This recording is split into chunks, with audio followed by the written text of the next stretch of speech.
ఇప్పుడు మీరు ఫోన్‌లో ఈ వీడియో చూస్తున్నారన్నా, లేక ఎక్కడి నుంచైనా ఎంత దూరంలో ఉన్నా ఒక్క సెకన్‌లోనే ఫోన్‌లో కమ్యూనికేట్ అవుతున్నారన్నా, అండ్ ఖాళీ సమయంలో టీవీ చూస్తున్నారన్నా, ఇలాంటివన్నిటిని సాధ్యం చేసింది మన ఇస్రో. ఇస్రో అనేదే లేకపోతే మనం ఈ కమ్యూనికేషన్ కోసం వేరే కంట్రీస్ మీద డిపెండ్ అయి ఉండేవాళ్ళం.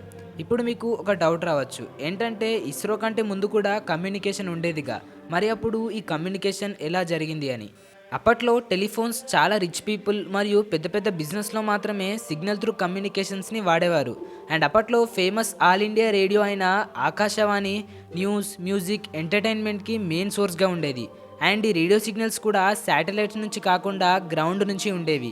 అయితే 1962లో father of Indian space programme అయిన డాక్టర్ విక్రమ్ సురభయ్ గారు Indian national committee for space రీసెర్చ్ని స్టార్ట్ చేశారు. మన ఇండియాలో ఫస్ట్ రాకెట్ని 21 నవంబర్ 1963 రోజున తిరువనంతపురం దగ్గర ఉన్న తుంబా అనే ప్లేస్లో ల్యాండ్ చేశారు. ఈ రాకెట్ యొక్క మెయిన్ పర్పస్ ఏంటంటే మన ఎర్త్ అట్మాస్ఫియర్ని స్టడీ చేయడం మాత్రమే. అప్పుడు ఈ రాకెట్ని ల్యాండ్ చేసిన వాళ్ళలో మెయిన్గా డాక్టర్ విక్రమ్ సురభయ్ గారు, ఏపీజే అబ్దుల్ కలాం గారు, జే బాబా గారు ఉన్నారు. అండ్ ఇంట్రెస్టింగ్ విషయం ఏంటంటే ఈ రాకెట్స్ యొక్క పార్ట్స్ని సైకిల్స్ మరియు ఎడ్ల బండి ద్వారా ట్రాన్స్పోర్ట్ చేశారట. మరి ఈ రాకెట్ సక్సెస్ అయిందా అంటే ఎస్, అది అట్మాస్ఫియర్ యొక్క pressure, temperature, wind, magnetic field యొక్క డాటాను కలెక్ట్ చేసింది. కానీ యాక్చువల్గా ఈ రాకెట్ ఇండియా తయారు చేసింది కాదు, లాంచ్ అండ్ ఆపరేట్ మాత్రమే చేసింది. అంటే ఈ రాకెట్ని నాసా గిఫ్ట్గా ఇచ్చింది. అండ్ ఈ రాకెట్ పేరు అమెరికన్ నేక్ అపేచ్ రాకెట్. మరి మన ఇండియాలో తయారు చేసిన ఫస్ట్ రాకెట్ని ఎప్పుడు ల్యాండ్ చేశారో తెలుసా? ఇది తెలుసుకునే ముందు మీకు ఈ డిఫరెన్స్ తెలియాలి. ఏంటంటే రాకెట్ అండ్ శాటిలైట్కి మధ్య డిఫరెన్స్ ఏంటని. ఈ డిఫరెన్స్ చాలామందికి తెలుసు, కానీ తెలియని వారి కోసం రాకెట్ని శాటిలైట్ని స్పేస్లోకి ట్రాన్స్పోర్ట్ చేయడం కోసం ఉపయోగిస్తారు.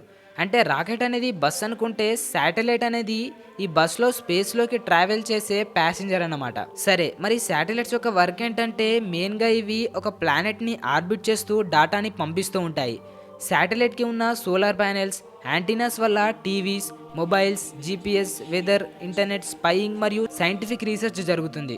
ఫర్ ఎగ్జాంపుల్ ఆర్యభట్ట, మంగళయాన్, చంద్రయాన్ ఇవన్నీ శాటిలైట్సే. అయితే 15 ఆగస్ట్ 1969 రోజున మన ఇండియాలో ఇంటర్నేషనల్ స్పేస్ రీసెర్చ్ ఆర్గనైజేషన్ ఇస్రోని స్థాపించారు. అండ్ ఇప్పుడు ఇస్రో ల్యాండ్ చేసిన మిషన్స్ గురించి మాట్లాడుకుందాం. మన ఇస్రో 19 ఏప్రిల్ 1975లో ఫస్ట్ శాటిలైట్ని ల్యాండ్ చేసింది. ఆ మిషన్ పేరు ఆర్యభట్ట. అయితే ఈ మిషన్ యొక్క మెయిన్ పర్పస్ ఏంటంటే సన్ రైజెస్, ఎర్త్ నుంచి రిలీజ్ అయ్యే ఎక్స్రేస్, స్పేస్ యొక్క వెదర్ని తెలుసుకోవడం. మరి ఈ మిషన్ సక్సెస్ అయ్యిందా అంటే యాక్చువల్గా ఈ మిషన్ యొక్క డ్యూరేషన్ ఎంతంటే 6 నుంచి 12 నెలలు.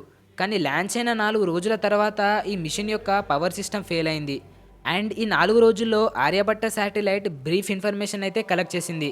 అంటే ఈ మిషన్ సైంటిఫిక్గా ఫెయిల్ అయింది, కానీ మన ఇస్రోకి ఫస్ట్ మిషన్ మరియు ఎక్స్పీరియన్స్ వల్ల సక్సెస్ అయిందని చెప్పొచ్చు. అండ్ మళ్ళీ ఈ ఆర్యభట్ట శాటిలైట్ 17 సంవత్సరాల తర్వాత అంటే 10 ఫిబ్రవరి 1992న ఎర్త్ అట్మాస్ఫియర్లోకి ఎంటర్ అయ్యింది. ఒక పవర్ సిస్టమ్ ఫెయిల్ అయిన మిషన్ 17 ఇయర్స్ తర్వాత తిరిగి రావడం ఏంటని ఆలోచిస్తున్నారా? దీని వెనకాలన్న రీజన్ ఏంటంటే యాక్చువల్గా ఆర్యభట్ట శాటిలైట్ మన భూమి నుంచి 600 కిలోమీటర్లు పైన అంటే లోవర్ ఎర్త్ ఆర్బిట్లో చాలా ఫాస్ట్గా రొటేట్ అయ్యేది. అయితే ఈ లోవర్ ఎర్త్ ఆర్బిట్లో కొంత ఫ్రిక్షన్ అంటే థిన్ ఎయిర్ వల్ల ఈ మిషన్ కొంచెం కొంచెంగా స్లో అయి 17 ఇయర్స్ తర్వాత ఎర్త్ అట్మాస్ఫియర్లోకి ఎంటర్ అయ్యింది. మరి ఈ ఆర్యభట్ట మిషన్ యొక్క టోటల్ కాస్ట్ ఎంతంటే 3 కోట్లు మాత్రమే. ఇది మన ఆర్యభట్ట స్టోరీ. ఇస్రో లాంచ్ చేసిన సెకండ్ మిషన్ ఏంటంటే భాస్కర్ 1 శాటిలైట్. దీనిని 7 జూన్ 1979 లాంచ్ చేశారు. ఈ మిషన్ యొక్క మెయిన్ పర్పస్ ఏంటంటే ఆర్యభట్ట స్పేస్ ఇన్ఫర్మేషన్ కోసం అయితే, ఈ మిషన్ మన ఎర్త్ కోసం. అంటే మన ఎర్త్ మీద ఉన్న natural resources like weather information, agriculture మరియు ఓషియానోగ్రఫీ గురించి తెలుసుకోవడం. అండ్ ఈ భాస్కర్ 1 మిషన్ కూడా సక్సెస్ అయింది. ఈ భాస్కర్ 1 మిషన్ యొక్క టోటల్ కాస్ట్ ఎంతంటే 7 నుంచి 8 కోట్లు మాత్రమే. ఇప్పుడు మూడో శాటిలైట్ విషయానికి వస్తే, శాటిలైట్ పేరు రోషిని RS-1 శాటిలైట్. ఈ మిషన్ యొక్క మెయిన్ పర్పస్ ఏంటంటే ఈ శాటిలైట్ని ఫస్ట్ టైం మన ఇస్రో తయారు చేసిన SLV-3 అనే రాకెట్ ద్వారా ఈ రోషిని RS-1 శాటిలైట్ని స్పేస్లోకి పంపారు. అంటే ముందు 2 శాటిలైట్స్ని తయారు చేసింది ఇస్రోనే, కానీ శాటిలైట్ని పంపే రాకెట్స్ని తయారు చేసింది ఇస్రో కాదు, USSR. ఈ రోషిని RS-1 శాటిలైట్ పర్పస్ ఏంటంటే మన ఇండియన్ రాకెట్స్ని స్టడీ చేయడానికి మాత్రమే. సింపుల్గా చెప్పాలంటే ప్రాక్టీస్ శాటిలైట్స్ లాగా. మరీ ముఖ్యంగా ఈ శాటిలైట్స్ని శ్రీహరికోట నుంచి లాంచ్ చేశారు. మరి ఆంధ్రప్రదేశ్లో ఉన్న ఈ శ్రీహరికోట అని ఎందుకంటే ఈ ప్లేస్లో స్పేస్ ఎక్కువ మరియు పాపులేషన్ తక్కువ అండ్ ఈ ఏరియా ఈస్ట్ కోస్ట్ ఏరియా అవ్వడం వల్ల అంటే ఒకవేళ రాకెట్ లాంచ్ అయ్యే సమయంలో ఏమైనా ఫెయిల్యూర్ జరిగితే ఆ రాకెట్ని సీలో లాంచ్ చేయొచ్చు. ఈ మిషన్ యొక్క డ్యూరేషన్ 1 ఇయర్ అండ్ ఈ మిషన్ కూడా 100% సక్సెస్ అయింది. ఈ మిషన్ యొక్క టోటల్ కాస్ట్ ఎంతంటే ఆల్మోస్ట్ 2 కోట్లు మాత్రమే. అంటే తక్కువ కాస్ట్లోనే బెస్ట్ మిషన్స్ని తయారు చేయడంలో ఇస్రో నెంబర్ 1 అని చెప్పాలి. ఇలా చెప్పుకుంటూ పోతే మన ఇస్రో గురించి ఎంత చెప్పుకున్నా తక్కువే. అండ్ ఇస్రో ఇప్పటి వరకు 132 శాటిలైట్ మిషన్స్ని, 102 లాంచ్ మిషన్స్ని, 433 ఫారెన్ శాటిలైట్ లాంచెస్ని, 8 ప్రైవేట్ శాటిలైట్స్ని అండ్ 9 రీఎంట్రీ మిషన్స్ని తయారు చేసింది.